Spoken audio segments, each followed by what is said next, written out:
দেশ জুড়ে অনলাইন অপরাধের ঝড় থামছে না, বরং প্রতি বছর তার নতুন রেকর্ড গড়ছে। ন্যাশনাল ক্রাইম রেকর্ড ব্যুরো অর্থাৎ এনসিআরবির সর্বশেষ রিপোর্টে উঠে এসেছে এক উদ্বেগজনক পরিসংখ্যান। 2023 সালে দেশের সাইবার ক্রাইম বা অনলাইন অপরাধের ঘটনা আগের বছরের তুলনায় 31% বেশি বেড়েছে। শুধু তাই নয়, সাইবার ক্রাইমের ইতিহাসে এটি এখন পর্যন্ত সবচেয়ে বড় বৃদ্ধি। নিরাপত্তা বিশেষজ্ঞরা বলছেন এই ঊর্ধ্বমুখী প্রবণতা থামার কোনো লক্ষণ নেই। 2018 সালে দেশে নথিভুক্ত সাইবার অপরাধের সংখ্যা ছিল মাত্র 27,248।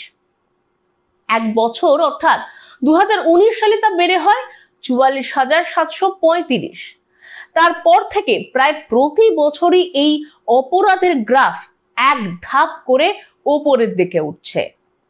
2022 সালে নথিভুক্ত ঘটনা ছিল 65,893 আর 2023 সালে তা লাফিয়ে উঠে পৌঁছে গিয়েছে 86,420-তে। অর্থাৎ মাত্র 5 বছরে দেশে নথিভুক্ত সাইবার অপরাধের সংখ্যা 3 গুণেরও বেশি হয়ে গেছে। এনসিআরবির রিপোর্ট জানাচ্ছে এই বিপুল সংখ্যক ঘটনার বেশিরভাগই প্রতারণা এবং যৌন হয়রানি সংক্রান্ত। মোট নথিভুক্ত অপরাধের প্রায় 67% প্রতারণা এবং যৌন হয়রানিমূলক। অনলাইনে টাকা হাতিয়ে নেওয়া, phishing, fake link, QR code scan এবং নকল কাস্টমার কেয়ার নাম্বার এসবই রয়েছে প্রতারণার তালিকায়। আর বাকি অংশে রয়েছে সোশ্যাল মিডিয়ার মাধ্যমে অশালীন বার্তা, ব্ল্যাকমেল, ভুয়ো প্রোফাইল ব্যবহার করে হয়রানি। রিপোর্টে বলা হয়েছে অনলাইন লেনদেনের বাড়বাড়ন্তের সঙ্গে সঙ্গে ব্যাংকিং জালিয়াতিও বাড়ছে। এক ক্লিকের ফাঁদে পড়ে মুহূর্তের মধ্যে উধাও হচ্ছে মানুষের কষ্টার্জিত অর্থ। ভারতের মতো বিশাল দেশে যেখানে প্রায় 80 কোটি মানুষের হাতে স্মার্টফোন রয়েছে, সেখানে এই অপরাধের প্রকৃত সংখ্যা এনসিআরবির পরিসংখ্যানের চেয়েও অনেক বেশি বলে মনে করছেন নিরাপত্তা আধিকারিকেরা। রাজ্য পুলিশের সাইবার সেলের এক পদাধিকারী মতে বহু মানুষ এই ধরনের অপরাধের শিকার হলেও থানায় তেমন অভিযোগ জানান না।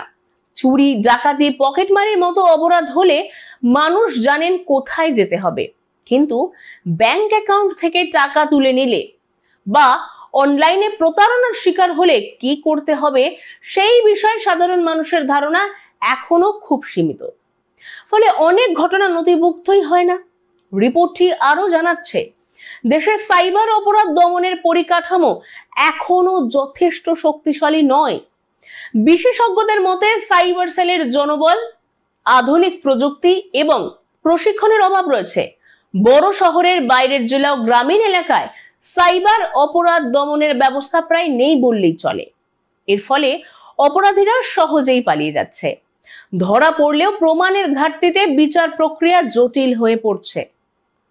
নিরাপত্তা বিশেষজ্ঞরা বলছেন এই প্রবণতা যদি দ্রুত নিয়ন্ত্রণে না আনা যায়, তাহলে দেশের অর্থনীতি এবং সামাজিক নিরাপত্তা দুই বড় চ্যালেঞ্জের মুখে পড়বে। প্রতিদিন নতুন নতুন কৌশল বের করছে অপরাধীরা, কখনো ভুয়ো লটারির লোভ দেখিয়ে, কখনো কাস্টমার কেয়ার সেজে, কখনো আবার মেসেজ বা ইমেইলে ম্যালওয়্যার পাঠিয়ে। এই অবস্থায় সাধারণ মানুষকেই সতর্ক থাকতে হবে।